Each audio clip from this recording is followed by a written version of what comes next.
Por que insistimos tanto na guarda do sábado?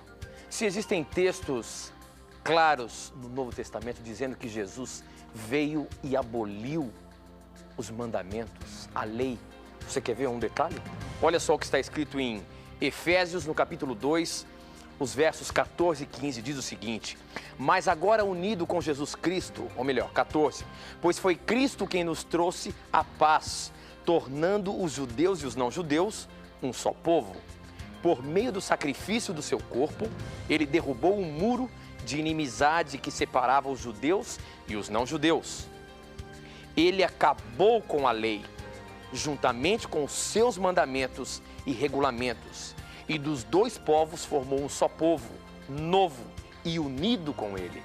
Ora, se Deus acabou com os mandamentos, o sábado faz parte dos 10 mandamentos, o 4º mandamento. Por que insistimos em guardar o sábado? Por que insistimos em pregar a guarda do sábado? Esta e muitas outras questões você acompanha agora, pois está no ar, Na Mira da Verdade.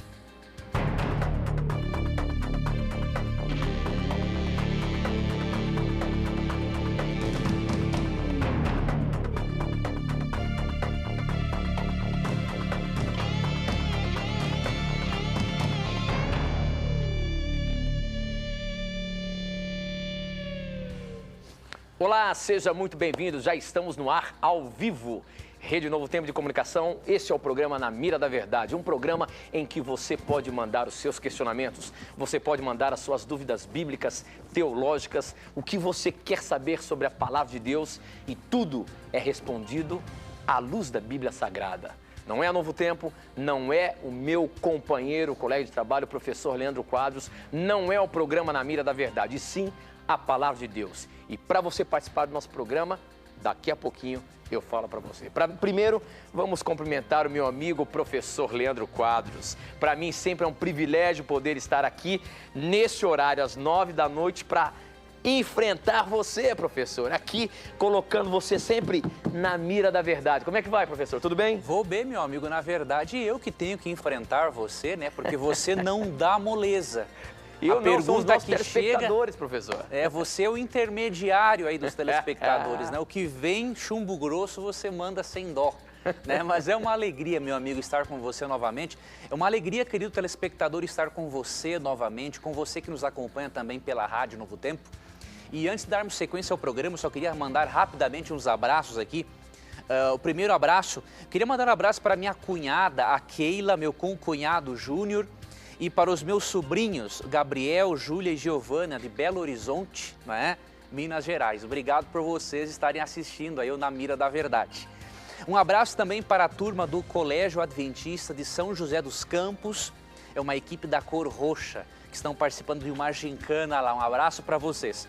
E o último abraço, Tito, aqui tem uma listinha de algumas pessoas queridas. Tem uns 50 pessoas aí, aqui, né? Tem 55, Nossa. Tô brincando. Do centro de treinamento lá de Cotia. Eu estive lá no centro de treinamento, dando uma palestra para os obreiros, instrutores bíblicos, né, da União Central Brasileira da Igreja Adventista.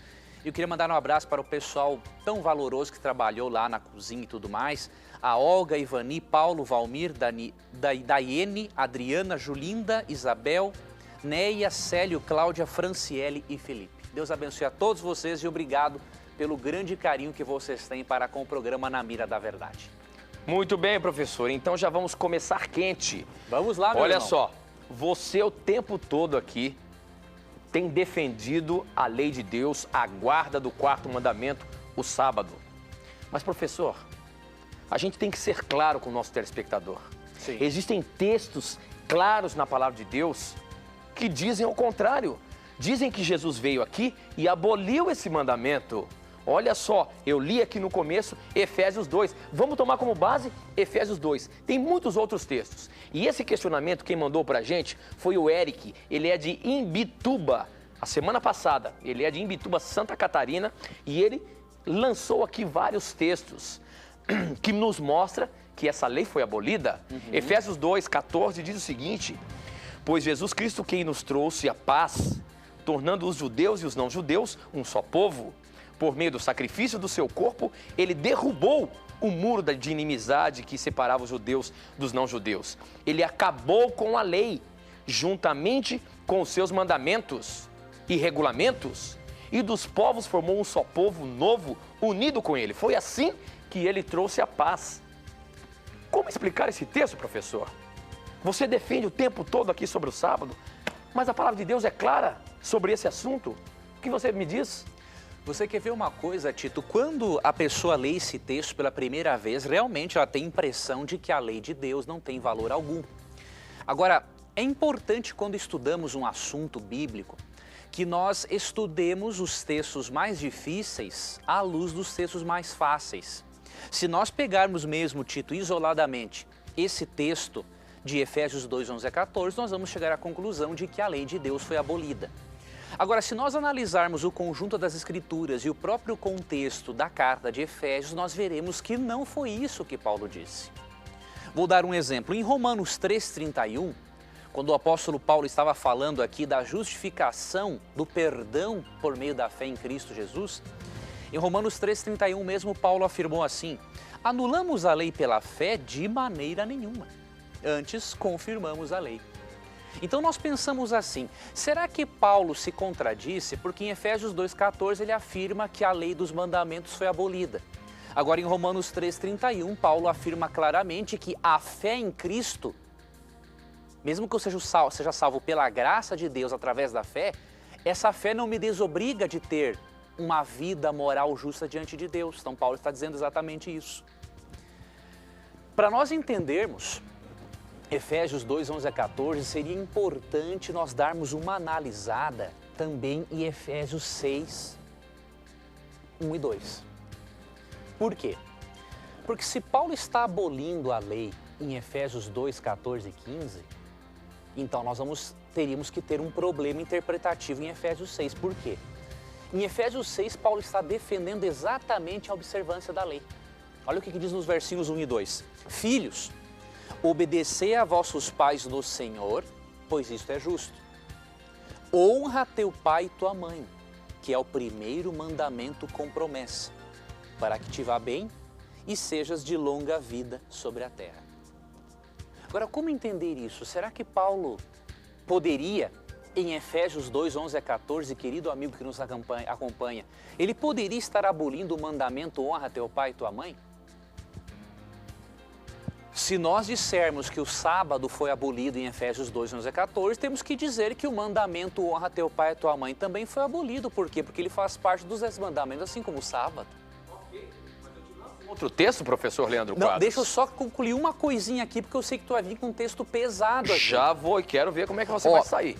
Quando Efésios 2, 14 fala que ele aboliu a lei dos mandamentos, muitos irmãos protestantes não levam em conta, Tito, a expressão seguinte, que diz assim: aboliu a lei dos mandamentos na forma de ordenanças.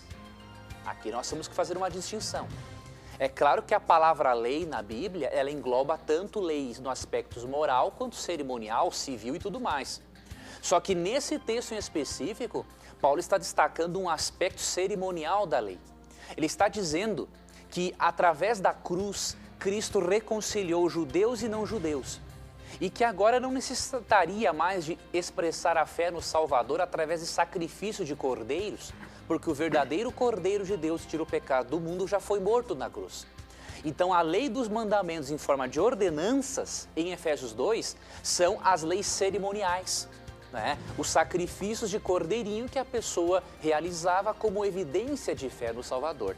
Agora, que a lei moral, inclusive o sábado, não está incluído, nós podemos ver em Efésios 6, 1 e 2.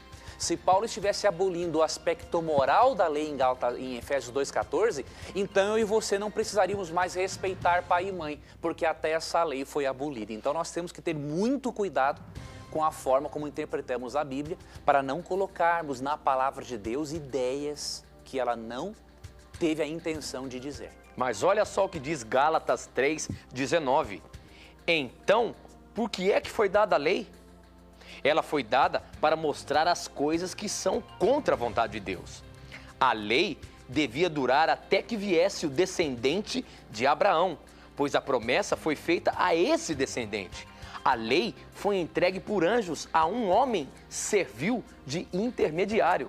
Será que a lei dos 10 mandamentos não foi exatamente na época de Abraão e agora no Novo Testamento que Jesus veio morrer e livrar, tirar todo o pecado? Ele não tirou também a lei? Esse texto, Tito, eu saberia que você vinha com um texto pesado também, né? Porque você cita coisas aí pesadas dos nossos telespectadores, né? Esse texto também, Tito, é muito interessante entendermos o contexto da carta aos Gálatas. O que acontece? No versículo 19 diz que a lei foi adicionada por causa das transgressões, até que viesse o descendente a quem se fez a promessa, ou seja, Cristo. O que acontece? Aqui está falando do momento em que a lei foi dada de forma escrita no Monte Sinai. O povo de Israel estava no Egito e eles foram, diríamos assim, desumanizados. Era um povo escravo, não poderiam obedecer à lei de Deus da forma correta, então eles perderam muito da sensibilidade moral. Para Deus poder recuperar algo disso, diz aqui no verso 19 que a lei foi adicionada, ou seja, a lei foi dada de forma escrita para que o povo pudesse compreender melhor a vontade de Deus. Agora, que a lei já existia antes do Monte Sinai, isso é claro em vários textos da Bíblia. Em Gênesis 26:5 afirma que Abraão obedecia aos mandamentos. Agora, o que o texto está dizendo é o seguinte: a lei, agora que Cristo está conosco, a lei não serve mais de tutor para nos conduzir a Cristo. Por quê? Porque Cristo já foi revelado. Então, Paulo está defendendo aqui este aspecto. E não nos esqueçamos, em Gálatas, Paulo não é contra a obediência a Deus. Ele é contra uma obediência legalista a Deus. Ou seja, você obedecer a Deus para comprar a sua salvação. Isso é pecado e errado. Agora, você obedecer a Deus como fruto do estilo de vida daquela pessoa transformada pelo Espírito, isso não é legalismo, isso é até recomendado na palavra de Deus. Ok, professor. Quer dizer, então, que eu não posso simplesmente pegar um texto isolado na Bíblia e levar aquilo como uma doutrina. E sim, eu preciso saber o contexto, eu preciso saber tudo o que aconteceu naquela escrita para entender o que a Bíblia está querendo dizer. Exatamente. Ok, professor, você fazem viu, o contrário. nós estamos apenas começando, ainda tem muita coisa para acontecer, mas não sai daí não. A gente volta, é 1 minuto só, a gente volta já já.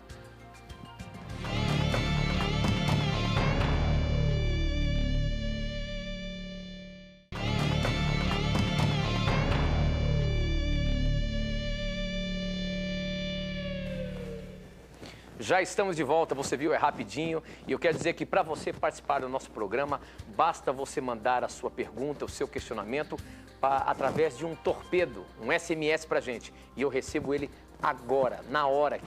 Para você mandar, o nosso SMS é 12 9156 6972. 12 9156 6972. Você manda aí pelo seu celular e eu recebo aqui na hora. Ou se você preferir, você que está assistindo a televisão aí com seu iPad, com seu laptop, na frente do computador, você pode mandar a sua pergunta para a gente através do nosso blog.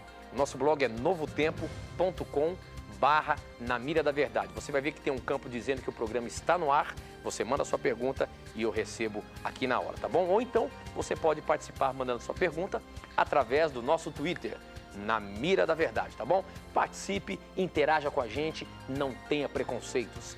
Pergunte o que você quiser e, de acordo com a palavra de Deus, a sua resposta será dada, tá bom? Participe com a gente. Eu queria aproveitar esse momento, você já viu no intervalo aí, mas eu não posso deixar de falar do nosso DVD. O programa Na Mira da Verdade preparou um DVD especial. Não são uma coletânea de programas, não. Nós fizemos especialmente para você poder aprender mais sobre diversos temas que nós debatemos aqui todas as semanas. Nós estamos falando sobre o sábado, estamos falando sobre o santuário, estamos falando sobre o arrebatamento secreto, o dom de línguas, a predestinação, enfim. São 30 perguntas para você se deliciar e aprender bastante sobre a palavra de Deus. Se você quiser, você pode ligar agora que nós temos uma equipe ali para atender e para você pedir esse DVD, tá bom? O telefone é 0300 789 1111. É fácil. 0300 789 1111. 11, tá bom? Liga lá e peça mais informações do DVD Na Mira da Verdade. Professor Leandro Quadros. Vamos, meu amigo. Você viu que o nosso programa já começou quente hoje, Começou pesado. E olha só, as perguntas não param de chegar aqui no nosso SMS. Quem já sabe o número, já vai mandando antecipadamente. Maravilha. Antes de começar o programa, já chega dezenas de perguntas. Olha só, esse questionamento aqui, esse SMS que chegou, ele quer saber o seguinte.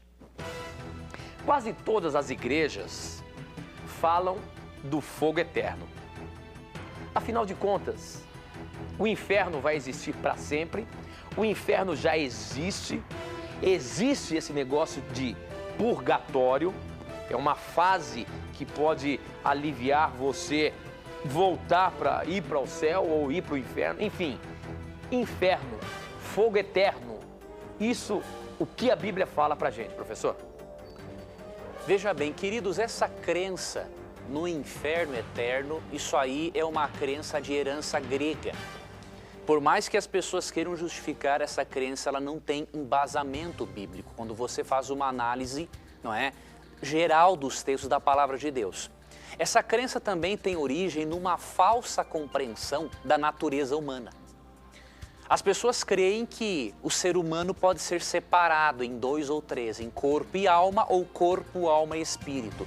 Essa dicotomia ou tricotomia, isso também é pura filosofia grega, porque na Bíblia há o conceito do holismo bíblico, ou seja, para o pensamento hebreu, o ser humano só existe a vida se há a união da mente, do corpo e da espiritualidade, ou do espírito, que é o fôlego de vida de Deus. Então, esse conceito errado da natureza humana, né, é um estudo errado da antropologia que leva a essa crença absurda no tormento eterno. Agora, se você entender que o ser humano é um todo inseparável, você não vai ter dificuldades para crer que não existe um inferno eterno, mas que haverá um lago de fogo, sim, para punir e depois destruir aqueles que rejeitaram o plano de salvação e quiseram persistir numa vida de pecado. Então nós precisamos entender corretamente a natureza humana. Entender que para a Bíblia só existe vida quando os 3 aspectos estão unidos. Uma outra coisa que leva a essa teologia equivocada é a má compreensão da terminologia eterno quando se refere ao lago de fogo. Por exemplo, você pode ler Marcos capítulo 9, 43 a 44, Apocalipse 20, verso 10, Apocalipse 14 e 11, e ali são textos que falam que o indivíduo vai ser atormentado eternamente. Só que tem que se considerar o significado do termo eterno, não levando-se em conta apenas a língua portuguesa, mas como que a língua hebraica e grega compreendiam o termo.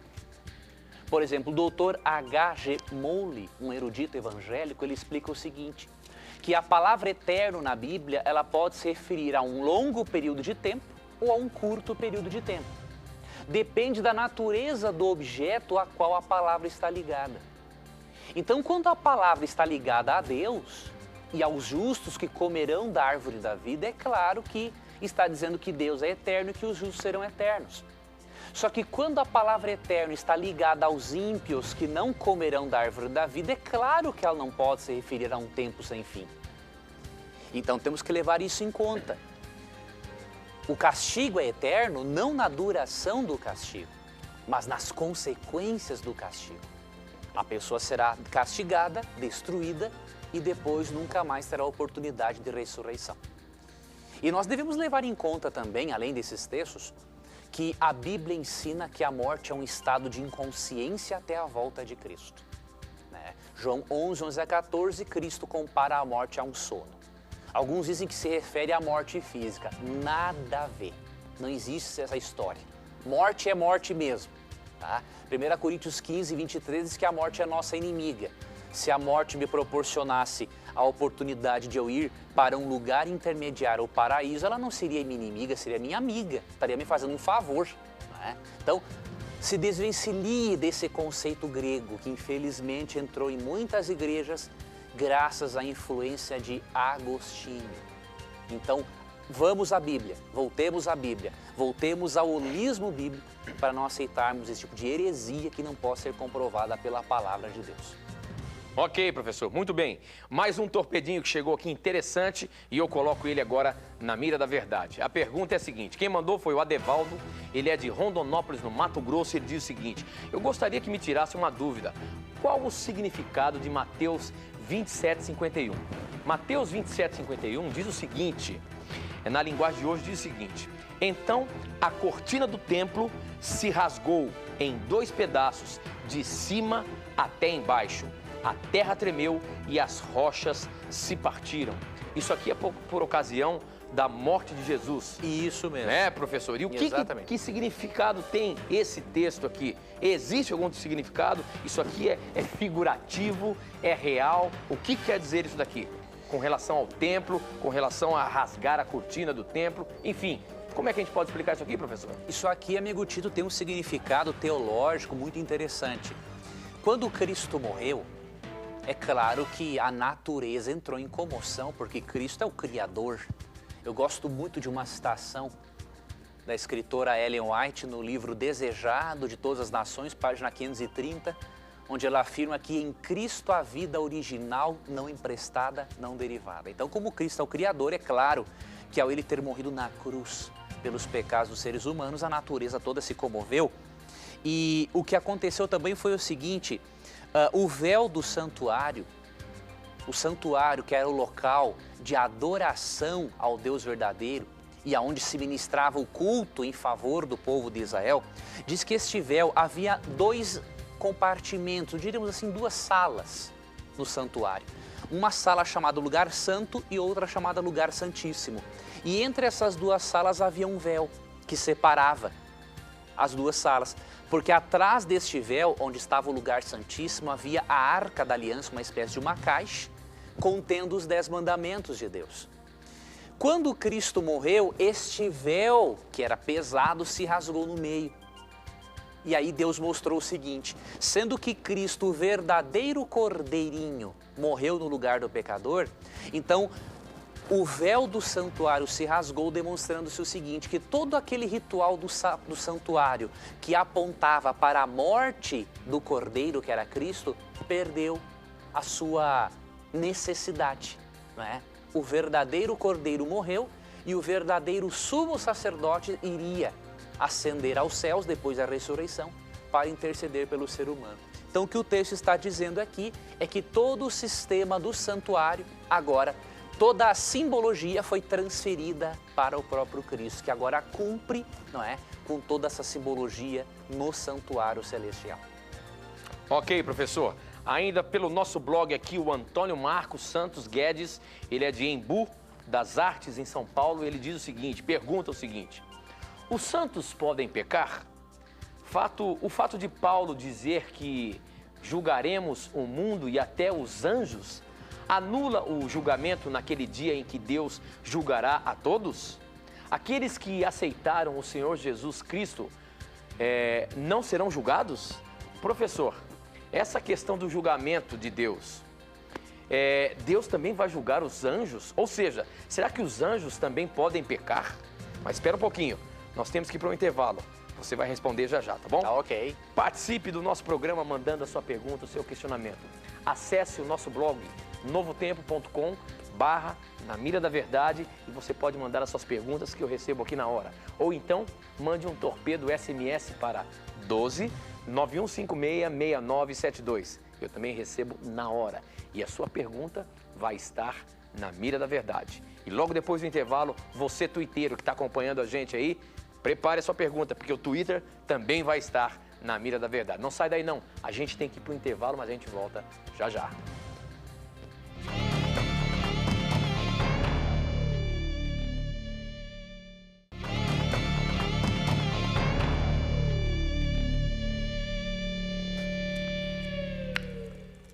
Já estamos de volta e agora são 21 horas e 31 minutos.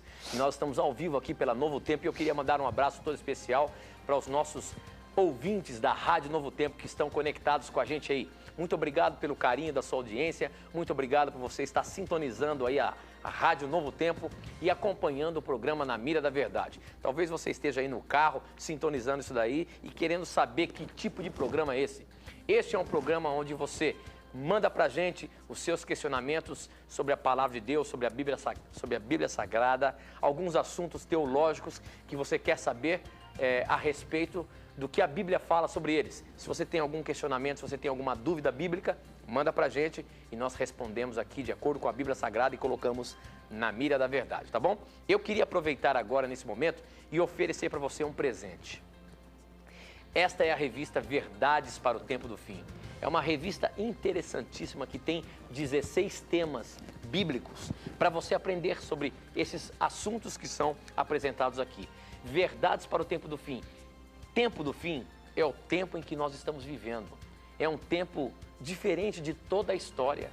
E você vai ver que a palavra de Deus apresenta tudo isso.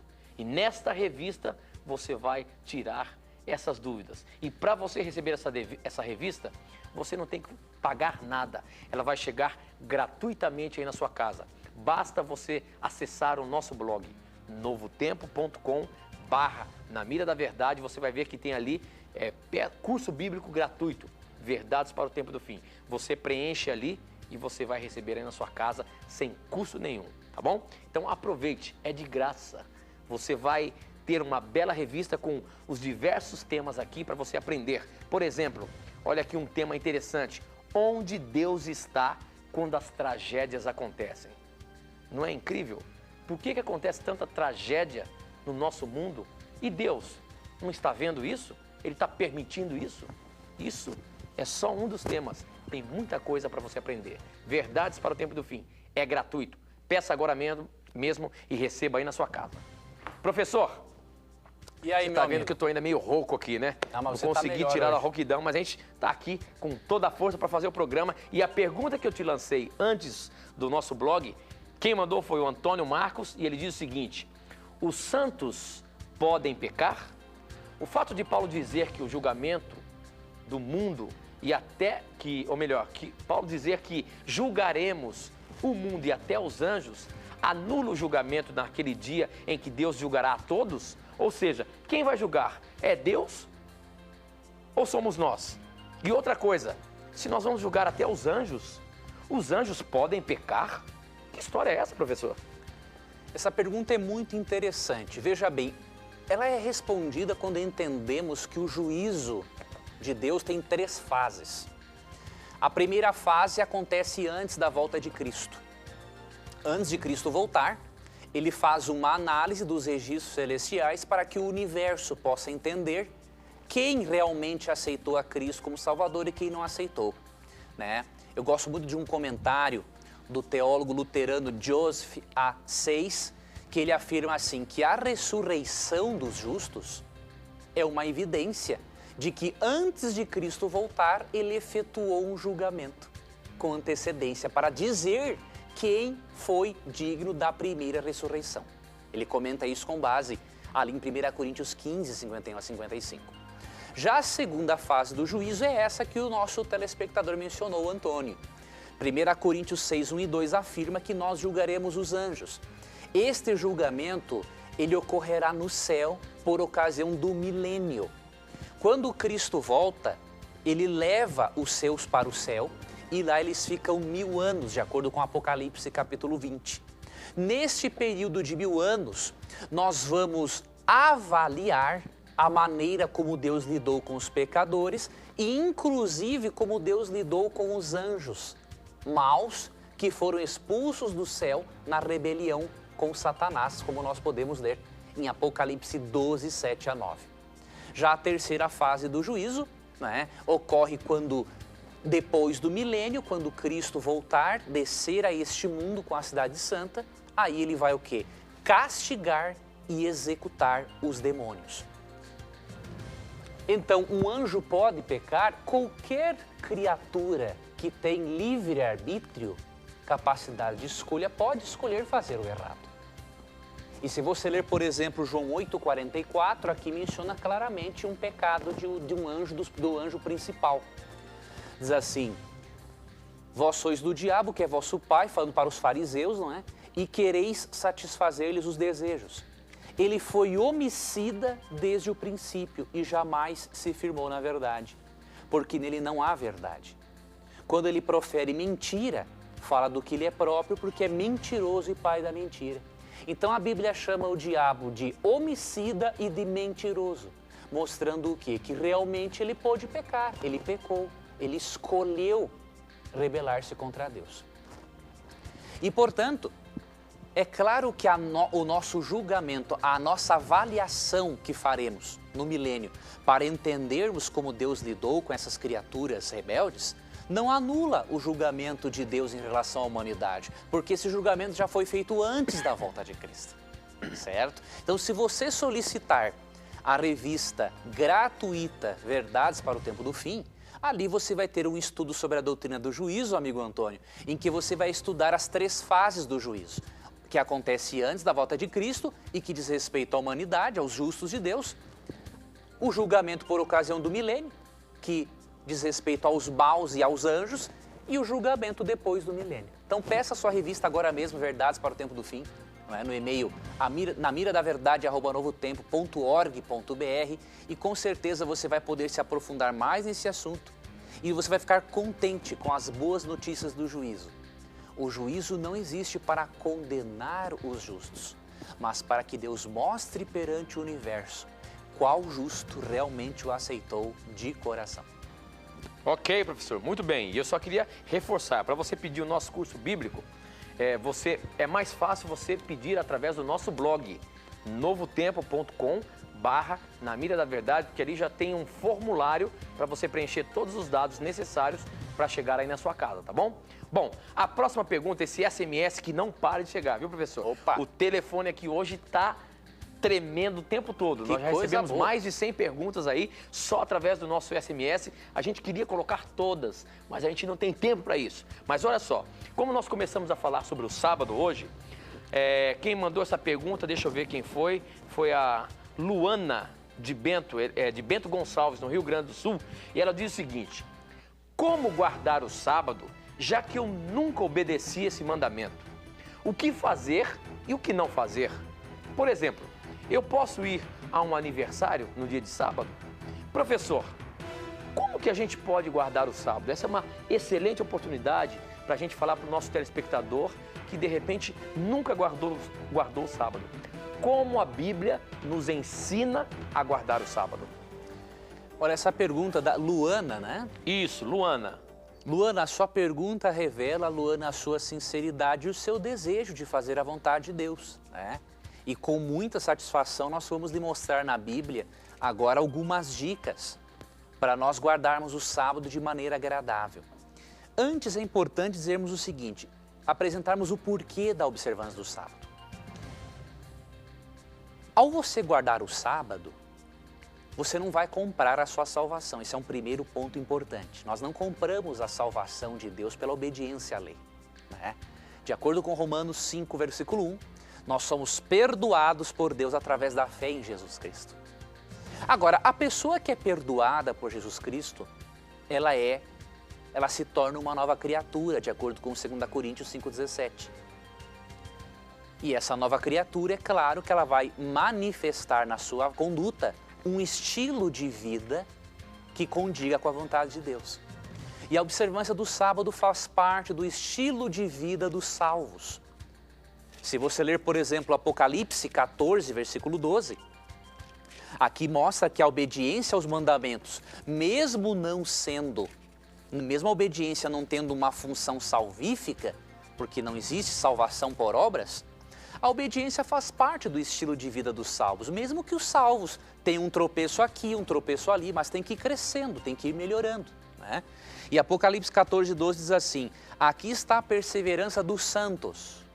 Na Bíblia, santo é toda pessoa crente que aceita Cristo como Salvador. Aqui está a perseverança dos santos, os que guardam os mandamentos de Deus e a fé em Jesus. Ou seja, aqui diz que os filhos de Deus, além da fé em Jesus, eles têm a obediência como parte do seu estilo de vida. Então, por isso que Deus quer que você observe o sábado. Deus estabeleceu o sábado, de acordo com Gênesis 2, 1 a 3, na criação. Quando Deus criou o mundo em 6 dias, Ele separou o 7º dia, quando Ele cessou suas atividades, e Ele passou aquele dia de 24 horas num íntimo relacionamento de amor e companheirismo com Adão e Eva. Isso significa que Deus quer passar também esse período de 24 horas com você.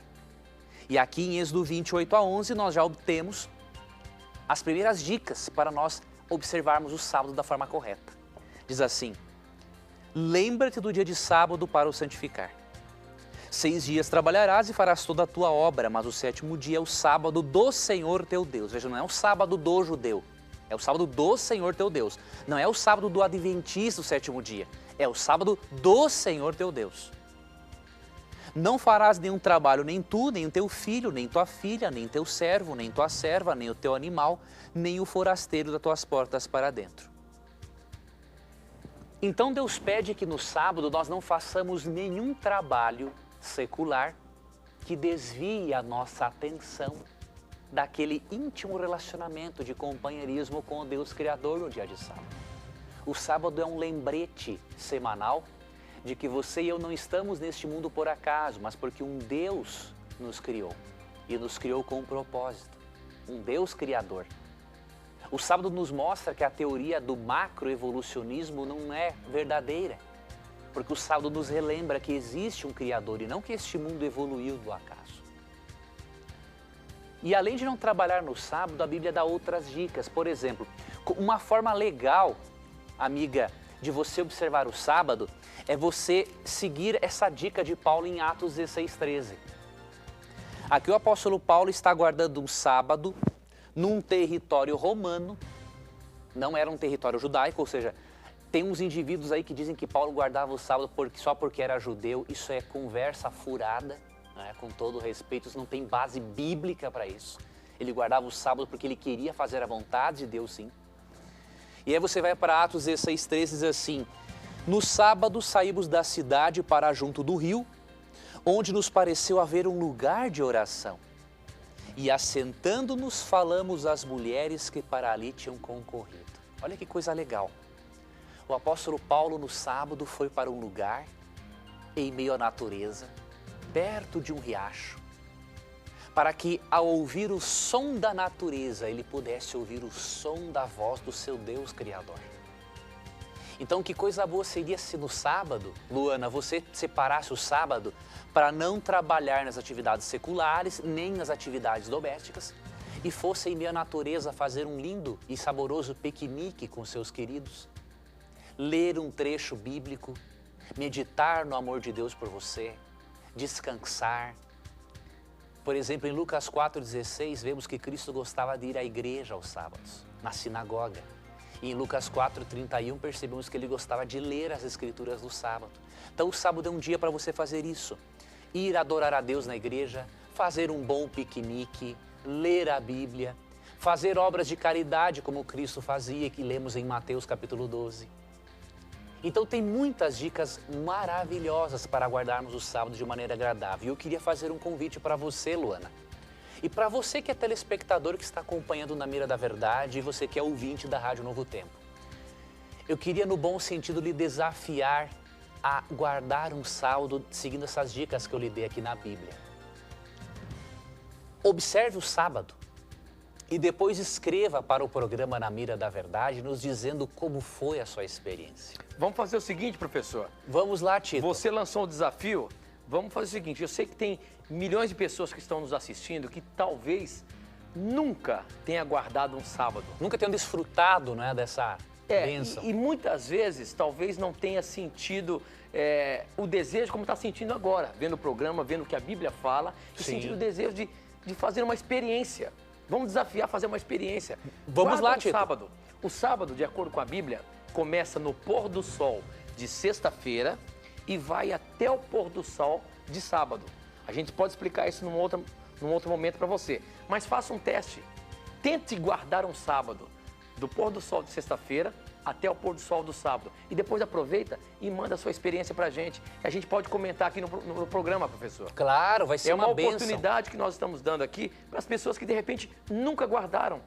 Faça um teste e veja se você não vai se sentir bem guardando. Ore ao Senhor, fala: Senhor, eu queria fazer um teste. Eu nunca fiz isso, mas eu queria fazer um teste. e eu queria sentir a tua presença perto de mim.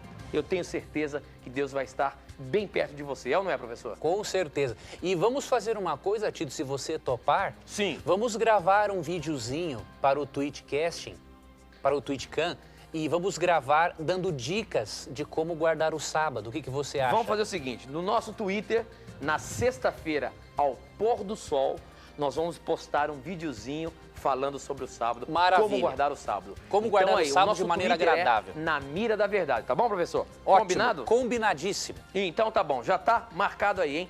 Esse é um desafio não, é um incentivo para você fazer o teste de guardar um sábado e ver o que isso pode ajudar na sua vida, tá? Bom, a próxima pergunta aqui, professor, olha, nós já recebemos quase 200 SMS aqui só no programa de hoje, viu, professor? Que benção. O negócio está bombando, mas eu tenho que colocar aqui uma pergunta do nosso blog, que as pessoas estão entrando aí pela internet e mandando suas perguntas aqui. O Guilherme Mateus, ele é de Toledo, no Paraná, ele mandou uma pergunta pra gente interessante. Ele até pede para mandar um abraço para a avó Ernestina e a mãe Sônia, que acompanha o programa, não perde um programa na Mira da Verdade. E a pergunta que ele faz é a seguinte: professor Leandro Quadros, vamos ver como é que você dá essa resposta aí. Se o Espírito Santo é o nosso intercessor, para onde ele irá quando nós estivermos no céu? Se não precisaremos mais dele para falarmos com Deus. Se o Espírito Santo é o nosso intercessor, quando nós estivermos no céu, aonde vai o Espírito Santo? Se a gente não vai precisar mais dele.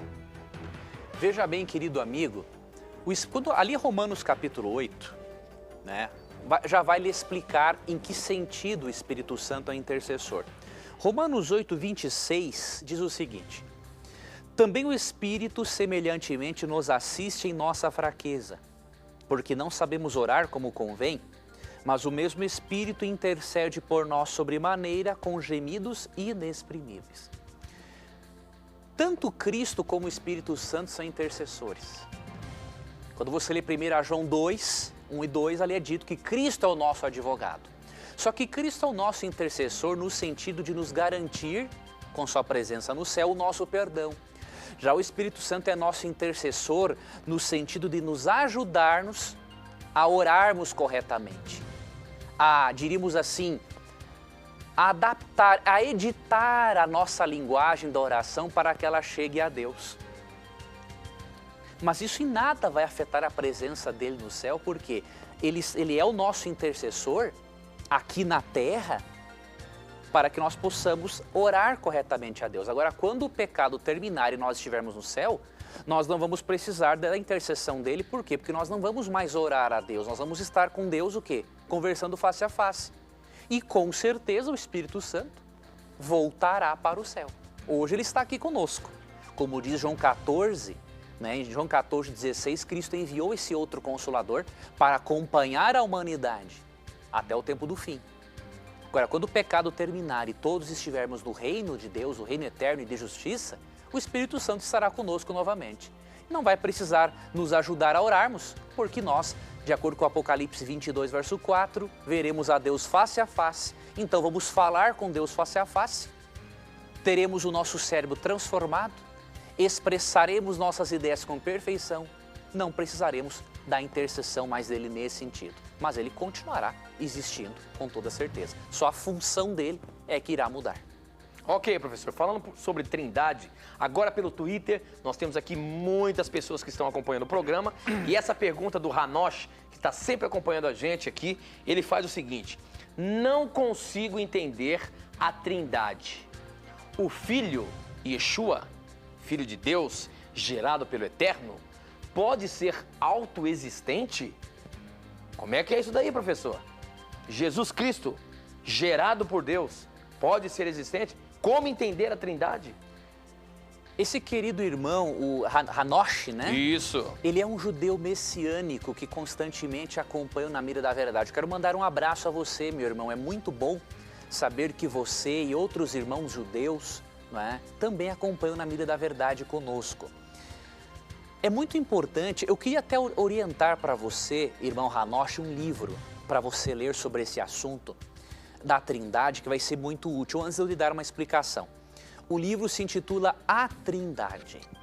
Ele foi publicado pela editora Casa Publicadora Brasileira, né? Você pode acessar o site da cpb, né, .com.br ou ligar para 0800, deixa eu me lembrar, 0800 979 0606. Então, se você acessar esse site ou telefonar para esse número, você vai poder adquirir o livro A Trindade, que ele explica, além da doutrina, aquilo que podemos entender da doutrina, ele explica os textos aparentemente difíceis.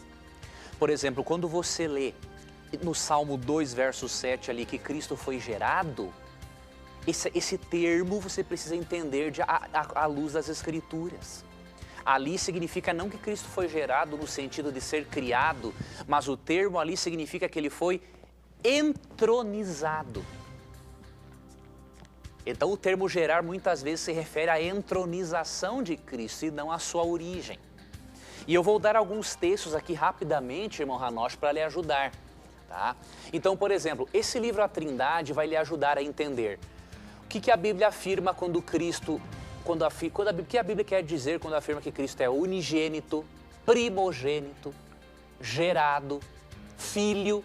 São terminologias que na nossa língua portuguesa tem um significado. Agora, na terminologia hebraica tem outro significado totalmente diferente. Então eu recomendo a leitura desse livro, tá? A Trindade. Apesar que no livro Na Mira da Verdade, que eu escrevi, eu também abordo algumas coisas, mas especialmente esse livro A Trindade, né, você vai ter uma explicação mais detalhada. Agora, que Cristo não teve origem, que Cristo é eterno, nós percebemos em vários textos da Bíblia.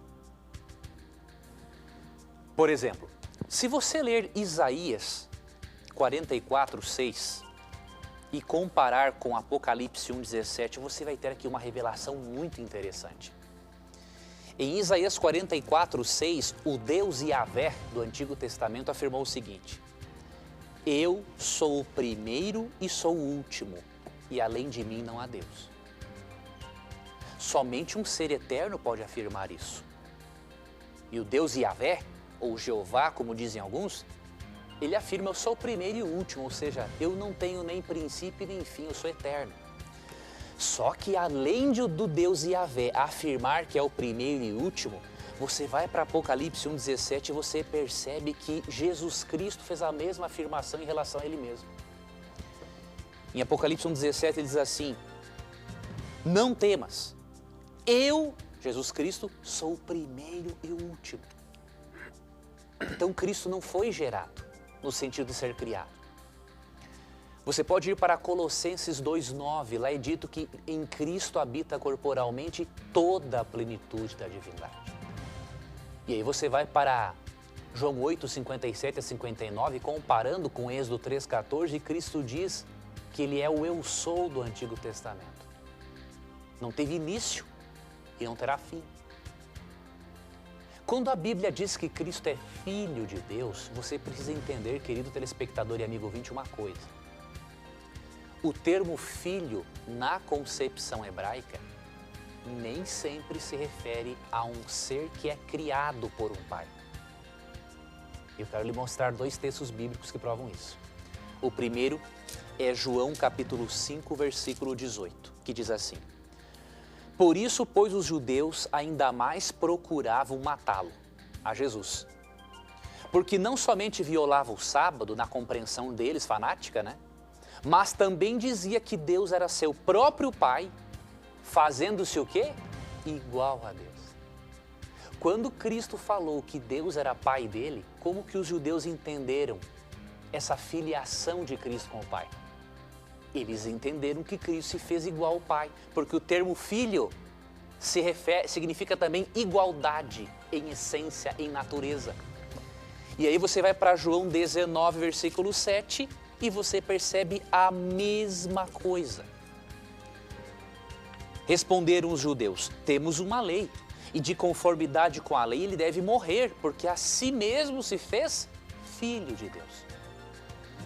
Se os judeus entendessem a expressão Filho de Deus como significando simplesmente um ser criado, eles não iam querer apedrejar Cristo, eles iam dizer, esse é mais um maluco qualquer, que diz que foi um filho criado, gerado de Deus Pai, então ele é um maluco, deixa ele para lá. Mas como eles entendiam a expressão Filho de Deus como significando igualdade com Deus, então eles queriam apedrejar Cristo por blasfêmia. Então, querido irmão Hanoshi e queridos outros amigos, irmãos, testemunhas de Jeová que nos acompanham, Cristo é Filho de Deus no sentido de ser igual a Deus. Deus utilizou esse termo filho para nós entendermos um pouquinho o relacionamento entre as três pessoas da divindade. Agora, Cristo não pode ser filho no sentido de ser gerado, porque de acordo com Apocalipse 1,17, ele é o primeiro e o último. Tenha certeza disso. A divindade de Cristo é muito importante para nós. Porque se quem morreu na cruz por você foi só uma criatura, então nós continuamos perdidos. Agora, se quem morreu na cruz foi o próprio Deus, aí sim, um verdadeiro sacrifício foi oferecido para pagar a sua e a minha dívida para com a lei de Deus. Ok, professor, a gente tem 2 minutinhos só para acabar o programa, mas eu queria mandar um abraço para o pessoal do Twitter, o Michael Moraes, o Alexandre, o Fernando, o Alisson Henrique, o Giancarlo, a Simone que acompanha a gente, o Fernando, o Cauê. Deixa eu ver quem mais que está aqui, o Joy Espólito, o Hanoshi que acabou de deixar sua pergunta aí, o Elvis Cunha, o Charles Field, o Magno Gomes, muita gente que está acompanhando a gente aqui e a Kelly Dias. E eu queria colocar a pergunta da Kelly Dias para a gente encerrar o nosso programa. Vamos lá. Jesus sabia que Judas iria traí-lo? Por que que Jesus permitiu que ele se enforcasse? Se Deus é onisciente, se Jesus era onisciente, ele sabia que um deles iria traí-lo e queria se enforcá-lo. Ou será que quando Jesus esteve na terra aqui, ele perdeu a sua onisciência? Como é que é essa pergunta aí para a gente terminar aqui o programa, professor? Quer ver uma coisa? Cristo não deixou de ser onisciente, só que quando Cristo esteve na terra, ele não fez uso para si próprio dos seus atributos divinos. Agora, se Cristo sabia que Judas iria pecar, por que que ele permitiu que ele se enforcasse? Pelo seguinte, minha amiga Kelly, a onisciência de Deus não interfere no livre-arbítrio humano. Deus é onisciente, só que Deus, na sua onisciência, ele respeita as escolhas do indivíduo. Por exemplo, em Jeremias 21:8, Deus fala assim: eis que ponho diante de vós o caminho da vida e o caminho da morte. E em Mateus 7:13-14, Cristo afirma que há o caminho estreito e o caminho largo que leva à perdição e que cada um deve escolher. Então, Cristo sabia que Judas se perderia, ele sabia. Agora, a onisciência de Cristo, a onisciência de Deus não foi causativa. A onisciência de Deus não causa os acontecimentos. Se fosse assim, então Deus causou até a existência do próprio diabo, para ser diabo, entende? Então, a onisciência de Deus não causa os acontecimentos trágicos. Ok, professor, encerramos mais um programa na Mira da Verdade. Eu queria, antes de dar um tchau para você, dedicar esse programa para uma pessoa muito especial. Chama-se senhor Samuel Valado. Esse senhor trabalhou aqui na Escola Bíblica da Novo Tempo por muitos anos. Ele é do Rio de Janeiro, ele acompanha o programa na Mira da Verdade todo o tempo. E eu queria mandar um abraço todo especial e dedicar esse programa a ele que é fã de carteirinha do Na Mira da Verdade e acompanha todo o nosso trabalho aqui na Novo Tempo. Viu, professor? Eu me recordo, irmão Samuel Valado, que Deus lhe abençoe ricamente, meu irmão. Faz anos que eu não lhe vejo, né? Eu estava em Friburgo. Que o Senhor Jesus abençoe ricamente o seu pioneirismo e a sua dedicação na obra de Deus. É isso aí, um abraço, professor, e a gente se encontra quinta-feira pelo Twitchcasting, às 2h da tarde, ao vivo, tá ok? Exatamente. Um abraço, Tito, um abraço, amigo da Rádio Novo Tempo, um abraço, querido telespectador, e lembre-se sempre que você tiver a coragem de perguntar, a Bíblia, unicamente a palavra de Deus, terá coragem de lhe responder. E não se esqueça, a sua pergunta neste programa sempre vai estar na mira da verdade. Até o nosso próximo encontro. Tchau!